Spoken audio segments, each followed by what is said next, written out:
Thank you, Lynn. First, I want to thank Shannon Cofield for her persistence. I think I was one day older than 70 when she began this process. And little did I know that she was going to write up this wonderful nomination, mostly a work of fiction, but that's what got me here. So thank you, Shannon. In my long ago past, I thought I should always begin a speech with a joke.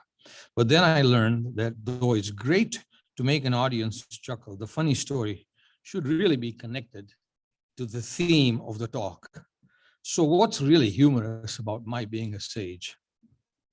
On other occasions, I've shared that when I first began using a computer to draft my speeches and entered my name, Suku Radia, in the text, autocorrect would respond, "Did you mean suck radio?" Now that descriptor could be the handle for a CB, wise guy, but hardly the descriptor for a wise man.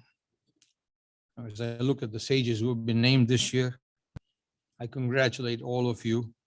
And when I reviewed the names of all the sages in the past 10 years, I realized that I was clearly the least deserving, but the most appreciative. The late great musician from Great Britain, David Bowie, put it really well. He said, aging is an extraordinary process whereby you become the person you always should have been. I hope someday I become that person. So indulge me for a couple of minutes as I share my personal story. I was born and raised, as you heard, in Uganda, East Africa. I was hoping to attend college in the United States at the University of California, Berkeley.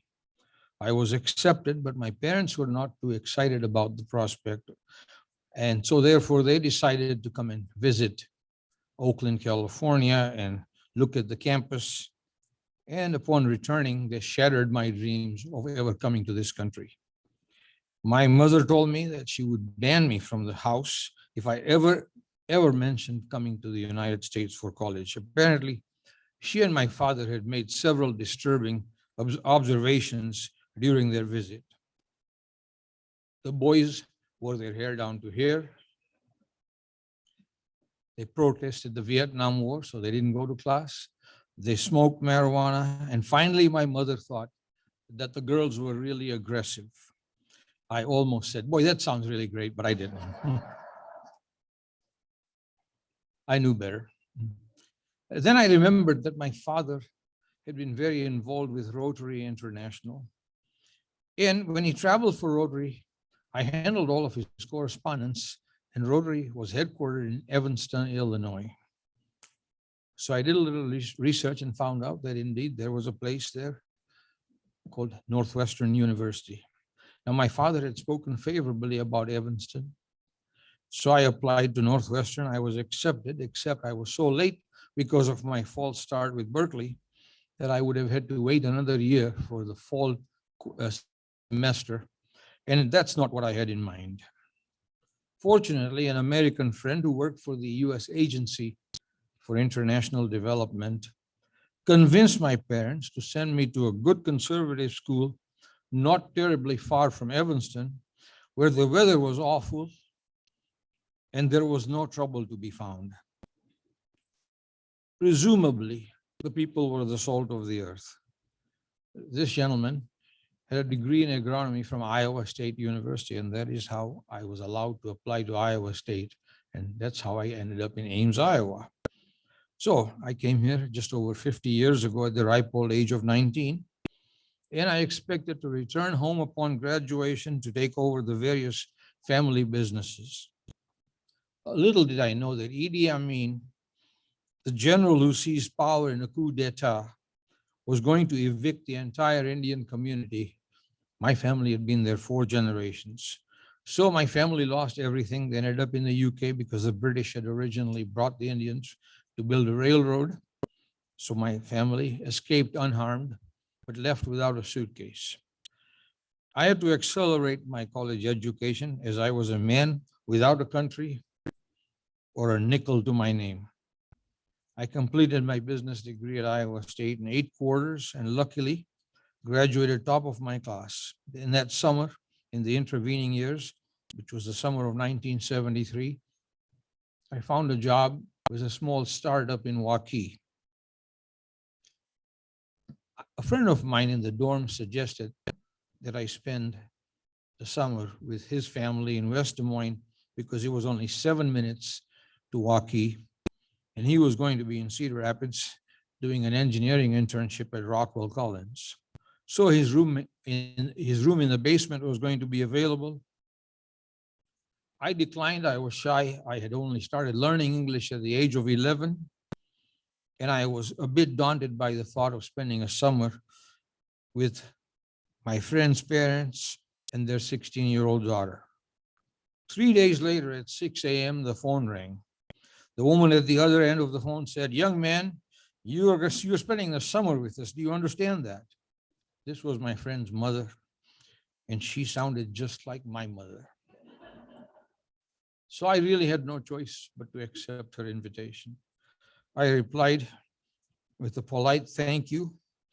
So I came to their house and started my job in Waukee. On the third day after I returned home from work, she set me to the kitchen table and said, "Of the 50 boys in the dorms with our son, the only one he trusts in the same house with his 16-year-old sister is you."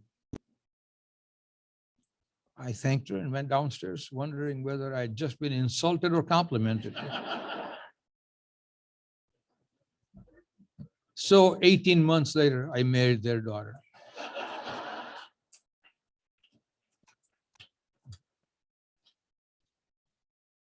I know there are a couple of you in the audience who think I should have been arrested. Let me tell you, she was over 18. So for 47 years of married bliss, the love of my life and I have been privileged to give back to this community that's been so kind to us and has given us so much. Now, there were times when I'm sure Mary would probably have stated that I was overcommitted in my community involvement, and she has always been very, very supportive.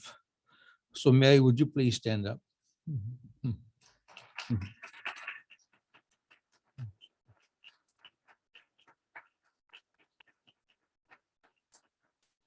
Mary is a saint, and I'm really glad she said yes 47 years ago. I think at the age of 18, she might not have known any better. Now I'm growing older and retired, but haven't slowed down in terms of passionate service to the community. The passion for serving others is probably best described in a parable I read some time ago. Anthropologist Margaret Mead was asked by a student what she considered to be the first sign of civilization in a culture. The student expected Mead to talk about fish hooks or clay pots or grinding stones, but no, Mead said that the first sign of civilization in ancient culture was a femur that had been broken and then healed. Mead explained that in the animal kingdom, if one breaks its leg, it dies. It cannot run from danger, get to the river for a drink, or hunt for food. It is meat for prowling beasts, and no animal really survives a broken leg long enough for the bone to heal. In the human kingdom, a broken femur that is healed is evidence that someone has taken time to stay with the one who fell, had bound up the wound, had carried the person to safety, and has tended the person through recovery. Mead said, helping someone through difficulty is where civilization starts. Like Mead, I believe that we are at our best when we serve others. Like so many of you, I have found our state, and specifically Central Iowa, to be a wonderfully welcoming place. From school integration to admitting the first woman to the bar, from Governor Ray's inspired decision to welcome the Vietnamese, Laotian, and Thai Dam refugees in the early 70s, the landmark Varnum versus Bryan decision 12 years ago, Iowa has had a long tradition or being on the right side of history. Why is that? I believe it is the kind-hearted, welcoming nature that permeates throughout Iowa. I also have to take this opportunity to recognize the many contributions and strengths of the immigrant community because they bring tremendous knowledge, experience to make our nation and our state a better place. Organizations like the United Way of Central Iowa and the Greater Des Moines Partnership, amongst many, are ensuring that immigrants are treated with dignity and respect. Fostering inclusivity in all aspects of life is the only way we will address some of the world's most difficult issues. My journey did not begin in 2016 when my college friend Steve Zamba and I penned an op-ed piece voicing our strong belief that the judiciary should be beyond the reach of special interests and shielded from political pressure. We came together to encourage voters to retain Iowa Supreme Court justices, the late Mark Cady, Darrell Hecht, and Brent Epple.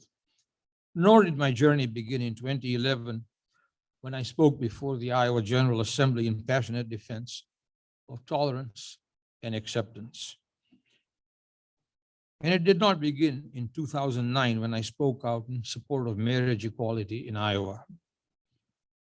Indeed, my journey at this podium began 50 years ago when tyranny and political injustice made me a man without a country. And when you personally experience such devastation, you cannot help but raise a strong voice in support of justice for all. This award I'm receiving is called Sages Over 70. In reality, I'm sweet 16 with 54 years of experience. So friends, Suck Radio stands before you, truly humbled by this recognition. I thank you.